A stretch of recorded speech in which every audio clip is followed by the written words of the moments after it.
Hello everyone, কেমন আছো সবাই? আশা করি সবাই খুব ভালো আছো। আমরাও ভালো আছি। আবারও চলে এসেছি ছোট্ট একটা ভিডিও নিয়ে। আশা করি তোমাদের ভালো লাগবে। কথায় আছে বন্ধুরা, মা না চাইলে কিচ্ছু হবে না।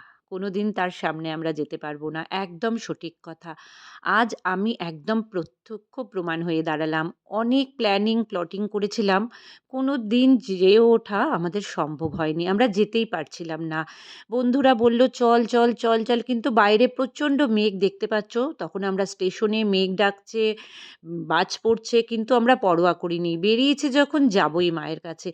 আর মা তো টানছে আমাকে। আমি কি করে না গিয়ে থাকতে পারি বলো? এই যে আমাদের বড় মা, যেটা নাকি সবাই অনেক সোশ্যাল মিডিয়ায় আমি দেখতে পাই বড় মার ছবি তখন থেকেই মনে হচ্ছে। আজ যে এইভাবে আমি যেতে পারবো মায়ের কাছে আর বিশ্বাস করো বন্ধুরা একদম ফাঁকা ছিল, একদম ফাঁকা ছিল। হয়তো জানি না মায়ের কৃপা, মাকে সামনের থেকে দেখে এত ভালো লাগলো, ভাবতেই পারছিলাম না আমি। যাক গিয়ে তারপরেই পুজো দিয়ে আমি বেরিয়ে পড়লাম। এসে একটুখানি চা খেয়ে নিলাম। তোমরা সবাই জানো আমার ভীষণ চায়ের নেশা সকাল আর বিকেলে।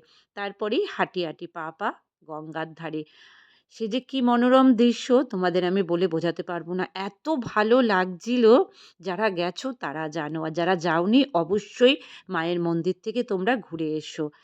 মা টানলেই তবেই আমরা যেতে পারবো। যাক গিয়ে তারপরে সোজা চলে এসেছি আমরা স্টেশনে। এই যে আমার সাথে আছে রেহান, আমার বোন, আমরা ট্রেনে বসে আছি। তারপরেই আমাদের বাড়ি ফেরা। আসি বন্ধুরা?